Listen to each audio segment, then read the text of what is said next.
अस्सलामु अलैकुम व रहमतुल्लाहि व बरकातहू। औज़ु बिल्लाहि मिनश शैतानिर रजीम। बिस्मिल्लाहिर रहमानिर रहीम। अल्लाहुम्मा सल्लि अला सय्यदिना शफीअना नबीना मौलाना मोहम्मदियों वबारिक वसल्लिम। दयास पर मौजूद तमाम नबी के उम्मती और दयास के नीचे बैठे हुए तमाम नबी के उम्मती, मैं फिर से एक बार आपको सबको फिर सलाम करना चाहता हूं। लेकिन मैं कन्नड़ जुबान बोलने वाला हूं, उर्दू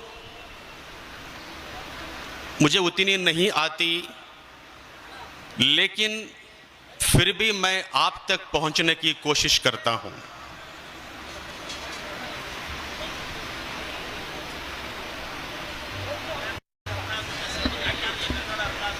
एक ऐसा प्रोग्राम जीवन में पहली बार मुझे मौका मिला है, इतने बड़े अल्लाह के बंदों के सामने मुझे रूबरू होने का मौका मिला है। मैं खास करके, क्योंकि जिस भाषा में एक्सपर्ट होते हैं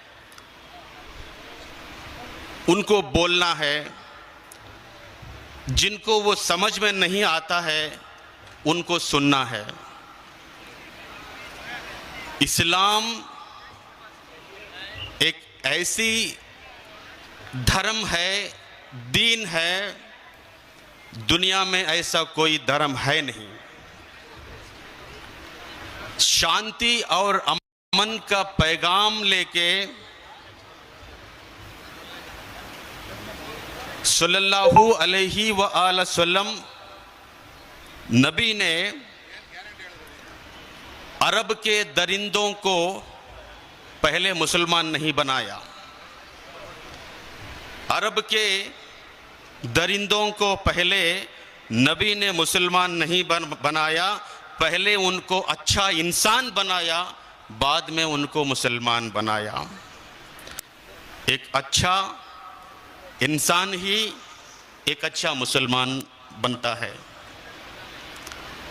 इस्लाम को जानने के लिए, इस्लाम को समझने के लिए, इस्लाम को परखने के लिए मुसलमानों को मत देखिए, टोपी को मत देखिए, चेहरे को मत देखिए। इस्लाम को समझने के लिए कुरान को देखिए। इस्लाम को समझने के लिए नबी का उठना बैठना चलना, उनका अदब, उनकी बोली, उनकी जुबान, उनकी तहजीब, एक दूसरों से कैसे सलूट करना, नबी को देख के इस्लाम को जानिए, इस्लाम को समझिए। मुझे बहुत खुशी हो रही है ताकि इतने बड़े जलसे में मुझे शरीक होने का मुझे मौका मिला। अभी अभी तशरीफ रखे विश्व वक्कलिगा समाज के महास्वामी जी यहाँ पर मौजूद हैं, और कलकत्ता से आए मौलाना साहब 13 साल के पहले मैं कलकत्ता मौलाना जी का बयान सुनने के लिए गया था, नीचे बैठकर सुनता था। आज एक ऐसा मौका मिला है कोलकाता मौलाना जी का बयान उनके सामने बैठ के, उनके बाजू बैठ के मुझे सुनने का आज मौका मिला है।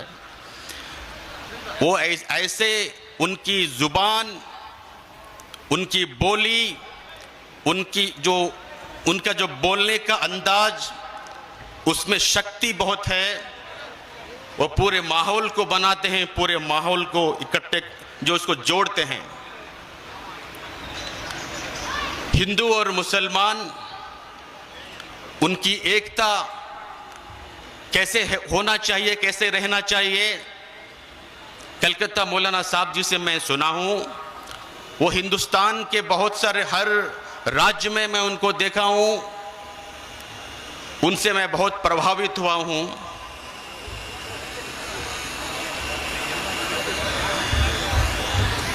आना है तो आ राह में कुछ फेर नहीं,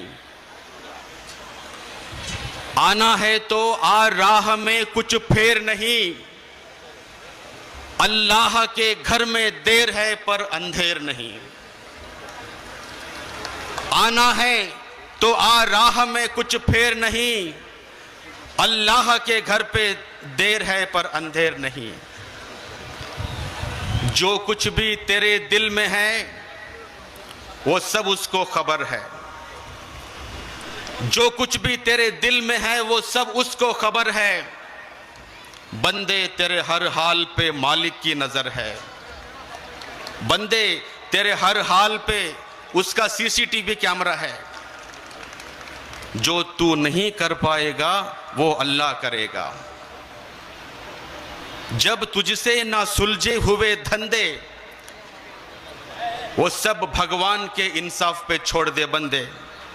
जब तुझसे ना सुलझे हुए धंधे वो सब अल्लाह के इंसाफ पे छोड़ दे बंदे। तो हिंदू बनेगा ना मुसलमान बनेगा, इंसान की औलाद है, इंसान बनेगा। मालिक ने हर इंसान को इंसान बनाया, हमने उसे हिंदू या मुसलमान बनाया। कुदरत ने जो बख्शी थी हमें एक ही धरती, हमने कहीं भारत कहीं ईरान बनाया। जो तोड़ दे हर बंद वो तूफान बनेगा। तो हिंदू बनेगा ना मुसलमान बनेगा। ऐ दीन के ताजर ये वतन बेचने वाले, इंसान के लाशों के कफन बेचने वाले, ऐ महलों में बैठे हुए कातिल ये लुटेरे, तू भी एक दिन मौत का ऐलान बनेगा। तो हिंदू बनेगा ना मुसलमान बनेगा। मैं खास करके जीवन में पहली बार मुसलमानों के ऐसे जलसे में मुझे आने का मौका मिला है, तो जिंदगी की आखिरी सांस तक रहने तक मैं मुसलमानों का साथ दूंगा और मुसलमानों से कंधे मिला के मैं खड़े हो जाऊंगा। आज मेरा हौसला बढ़ाइए ताकि मैं आपके साथ में जुड़ने के लिए आया हूं। एक हकीकत की बात है कि इस हिंदुस्तान में 97% लोग हैं जो माइनॉरिटी, ओबीसी, दलित जो लोग हैं वो 97% हैं। वो सब लोग आपस में भाई और प्यार का भाईचारा है, लेकिन इस देश में 3% यहूदी लोग हैं जो हिंदू और मुसलमानों को अलग करना चाहते हैं।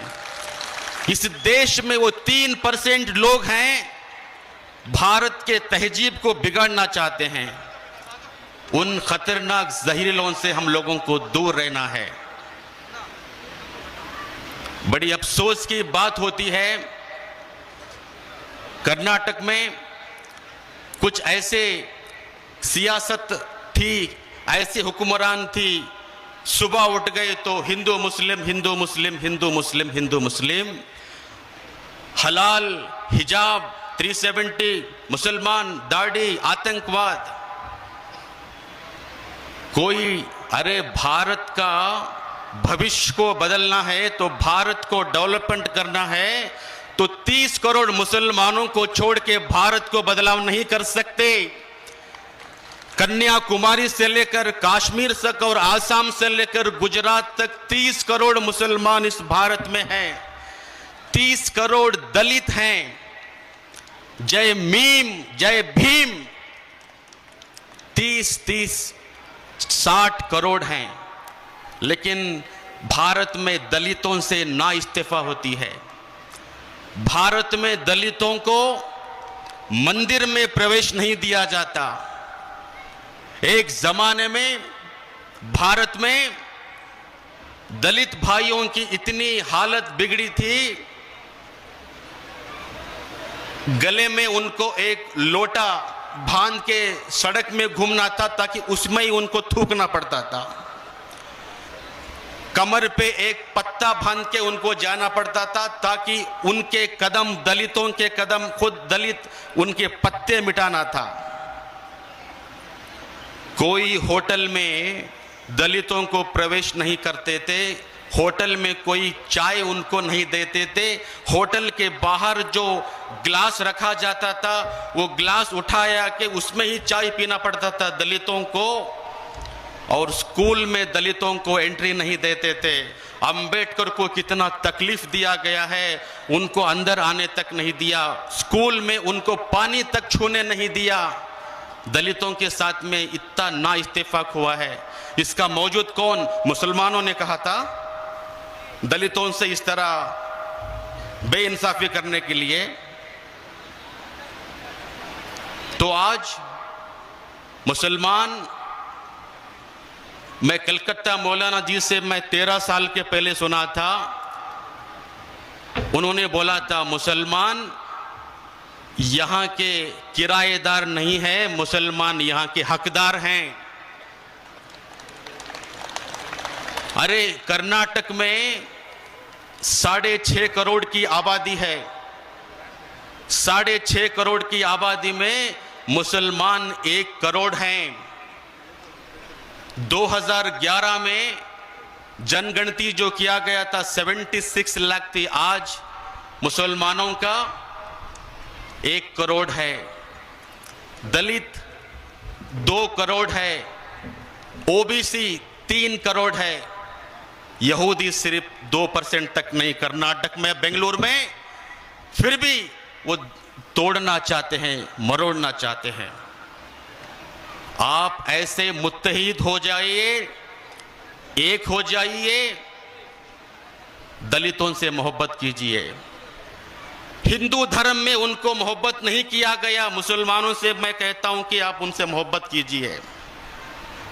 दलितों का साथ आप दीजिए, आपका साथ दलित देंगे। दलित और मुसलमान मिलकर पिछड़ों का साथ दीजिए। पिछड़े दलित मुसलमान होके इकट्ठे होके इस देश की रक्षा करना है। आप सब मिलके एक हो जाएंगे तो इन यहूदियों का कुछ काम नहीं, यहूदी कांप जाएंगे। मैं यहूदी इनडायरेक्टली बोल रहा हूं, आप जानते हैं कि कौन यहूदी है बेंगलुरु में, कर्नाटक में, हिंदुस्तान में। हिंदू मुस्लिम एकता जिंदाबाद। मैं सीधा वार कर रहा हूं।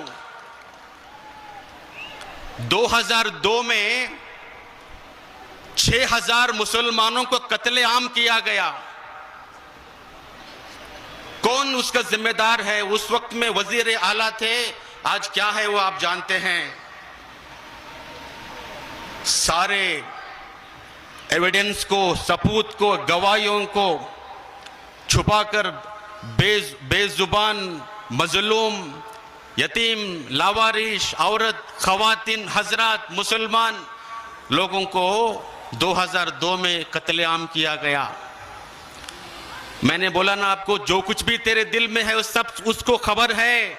अरे 2002 में जब तेरी हुकूमत थी, तेरे पास में वो कंट्रोलिंग था, तूने कंट्रोलिंग नहीं किया, कत्लेआम किया गया।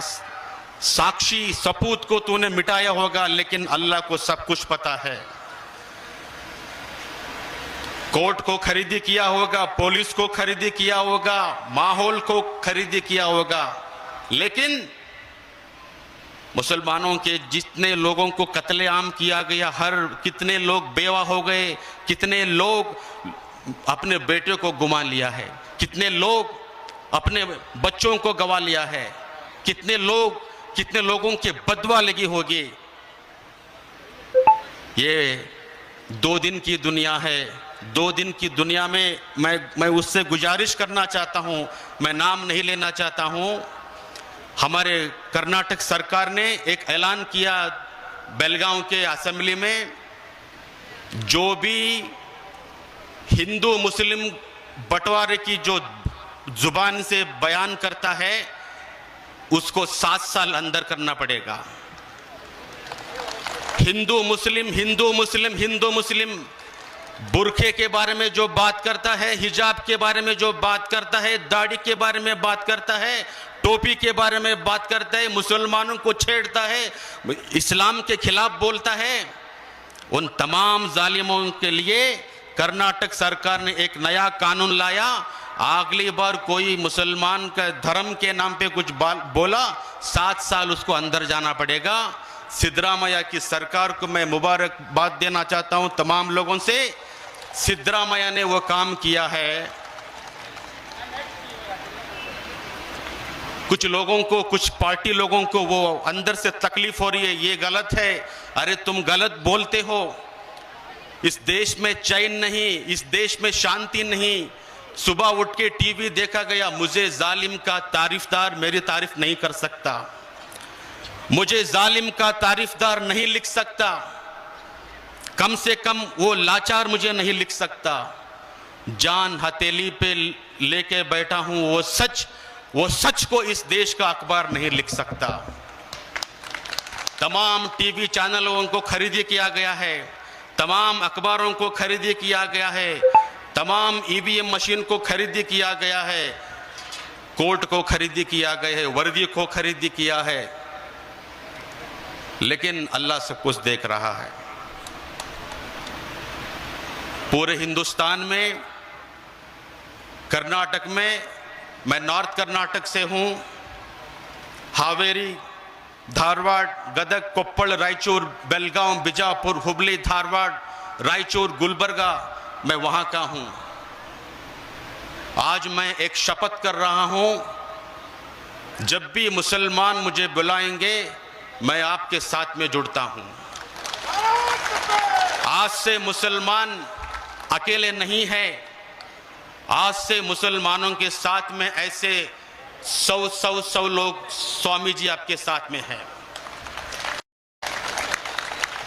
तकरीबन 5000 स्वामी जी कर्नाटक में है। दलित के स्वामी जी है, ओबीसी के स्वामी जी है, मैं लिंगायत का स्वामी जी हूं। लेकिन बसवण्णा का मैं फॉलोअर हूं।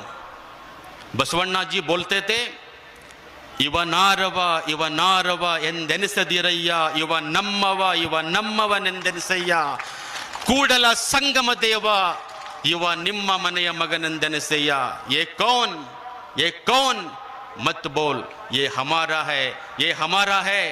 कलकत्ता के मौलाना हमारे घर के हैं, हमारे घर वाले हैं। कूडल संगम देवाय नमः, बसवण्णा जी ने बोला। मैं बसवण्णा का फॉलोअर हूं। कुरान में बसवण्णा के वचन में कोई डिफरेंस नहीं है। मूर्ति पूजा की आराधना नहीं करते हैं बसवण्णा।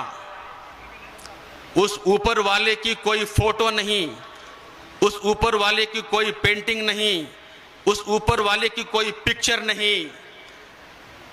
ಯಾವನಿಗೆ ತಂದೆ ಇಲ್ಲವೋ, ಯಾವನಿಗೆ ತಾಯಿ ಇಲ್ಲವೋ, ಯಾವನಿಗೆ ಜನನವಿಲ್ಲವೋ, ಯಾವನಿಗೆ ಮರಣವಿಲ್ಲವೋ, ಅವನೇ ಆದಿ, ಅವನೇ ಅಂತ್ಯ, ಎಲ್ಲರಿಗೂ ತಂದೆ ತಾಯಿ ಅವನೇ ಆಗಿ ಅವನಿಗೆ ಮಾತ್ರ ತಂದೆ ತಾಯಿ ಇಲ್ಲವೋ ಅವನು ದೇವರು ನೋಡ ಕೂಡಲ ಸಂಗಮ ದೇವ।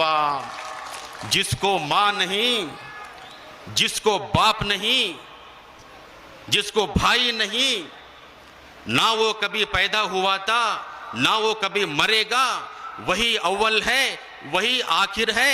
सारी दुनिया का माँ बाप अल्लाह है, और उसको कोई माँ बाप नहीं है, वो अल्लाह है। नारे तकबीर। जिसको माँ बाप है वो अल्लाह नहीं हो सकता।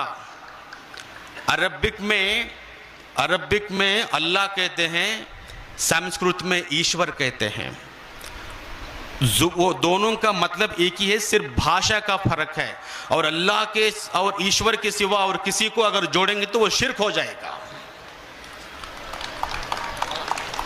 ये सिर्फ ये दो नाम है, अल्लाह, अल्लाहु अकबर। इसके बारे में कोई वो ये बात सुनते ही उन लोगों को अंदर से जलना शुरू हो जाता है। अरे दरिंदों, अल्लाहु अकबर का मतलब है रब्बिल आलमीन है, रब्बिल मुस्लिमीन नहीं है। नारे तकबीर। नारे तकबीर। रब्बिल मुस्लिमीन नहीं है, अल्लाह रब्बिल आलमीन है। तो अल्लाहु अकबर का अजान सुनता है तो अल्लाह बड़ा है। अशहदु अन ला इलाहा इल्लल्लाह, तो उसके सिवा कोई अल्लाह है नहीं। तो मतलब यह उसके ईश्वर के सिवा कोई नहीं है, इसका मतलब है। हय्या लस्सलाह हय्या लल फलाह, तुम्हारी भलाई के लिए, तुम्हारी अच्छाई के लिए अल्लाह के घर पे आ जाओ। कितनी बेहतरीन बात है। तुम इसमें तुमको जलन होती है, ये बहुत गलत है। हिंदुस्तान में मुसलमानों को दबाया जाता है, कर्नाटक में मुसलमानों को दबाया जाता है। ये बेंगलुरु के जो भी आप मुसलमान फंक्शन करते हैं, जो भी आप उनको वोट करके एमएलए बनाते हैं, मंत्री बनाते हैं, वो यहां पर 5 मिनट पे नहीं बैठते। 5 साल उनको आप वोट डाल के बिठाएं, वो 5 मिनट बैठने के लिए तैयार नहीं है। मैं गुजारिश करना चाहता हूं, आने वाले दिनों में आप जिनको हुकूमत दी है वो बैठना है, सुनना है, दिल से आना है। मुसलमानों के फंक्शन को ऑटोमेटिक जो वॉल क्लॉक होता है ऐसे आके जाना नहीं है, दिल से आइए। मुसलमानों के साथ में कंधे से कंधा मिलाना है। तो आने वाले दिनों में मैं तमाम दलित, तमाम पिछड़े, तमाम मुसलमान, इन लोगों को इकट्ठे करके उन यहूदियों से लड़ता हूं मैं आज से कर्नाटक में किसी मुसलमानों के ऊपर कोई उंगली नहीं कर सकता। हजरत टीपू सुल्तान रहमतुल्लाह अलैह, शेर मैसूर, दुनिया में हिंदुस्तान की आजादी के लिए लड़ने के लिए जो पहला अंग्रेजों के खिलाफ लड़ाई की वो टीपू सुल्तान हजरत है। और उनका नाम सुनते ही मुसलमानों के अंदर एक जोश पैदा होती है। ये जालिम, ये 3% यहूदी लोग आपकी जोश को ख़त्म करना चाहते हैं। रहमतुल्लाह अलैह के बारे में क्या क्या बात बोली जाती है। जब हजरत टीपू सुल्तान के बारे में ये यहूदी लोग बात करते हैं, दलित लोग आपकी आवाज़ नहीं उठाते। नबी के शान पे गुस्ताखियाँ जो होते हैं, सरतन से जुदा उसको कानून में मौका नहीं है, लेकिन वो आपका दिल की तड़प है, आपके जज्बे से खेला जाता है। लेकिन मैं ये कहता हूं, अंबेडकर की शान पे गुस्ताखियां करते हैं तो तब आपको रोड में आना पड़ता है। जब टीपू सुल्तान की शान में गुस्ताखियां होते हैं तो हम दलित भी बाहर आ जाते हैं आपके साथ में। दलितों को, ओबीसी लोगों को, मुसलमानों को किरायादार बनाता है, हम लोगों को गुलाम बनाया जाता है। ये आज से नहीं चलेगा, आने वाले दिनों में। मुसलमान भाइयों, बेफिक्र से आप हिम्मत से रहिए और आने वाले दिनों में हम सब लोग मिलके आपका हौसला बढ़ाएंगे। मैं नेक्स्ट जब आता हूं तो उर्दू सीख के आता हूं और आपका हिम्मत बढ़ाता हूं। तो लास्ट में मैं आज कलकत्ता मौलाना जी से मैं उनको सुनने आया हूं खास करके, लेकिन मुझे एक नज़म भी आपसे बोलना है, तो मैं 2 मिनट में उसको ख़त्म करना चाहता हूं। परमिशन देंगे आप मुझे बोलने के लिए? कुछ दिनों के पहले बोल रहे थे घर वापसी कर जाओ, मुसलमानों को बोल रहे हैं कि पहले आप हिंदू ही थे, आप आ जाइए वापस, घर वापसी बोल रहे थे। हाँ, हम मुसलमान को छोड़िए, मैं आता हूँ लिंगायत, हिंदू में मुझे कहाँ शामिल करोगे आप? ब्राह्मण, क्षत्रिय, वैश्य, शूद्र, हमको सबसे नीचे रखा जाता है, क्यों आना चाहिए हम लोग? आखिरी बंद। लेकिन ये इमरान प्रतापगढ़ी के नज़म में ये नहीं है, मैंने इसमें शामिल किया गया है। अरे कर्नाटक के मुसलमान 10 मुसलमान एमएलए हैं, 3 लोग एक जगह बट गए हैं। 10 मुसलमान एमएलए हैं और 4 एमएलसी हैं। सब लोगों को मुख्यमंत्री बनाते हैं, तो मुसलमान को कब मुख्यमंत्री बनाते हैं? 88% मुसलमान वोट करता है, फिर भी मुसलमानों को हुकूमत नहीं दिया जाता है। 20% वोटिंग किया जाता है, उनको मुख्यमंत्री देना चाहिए।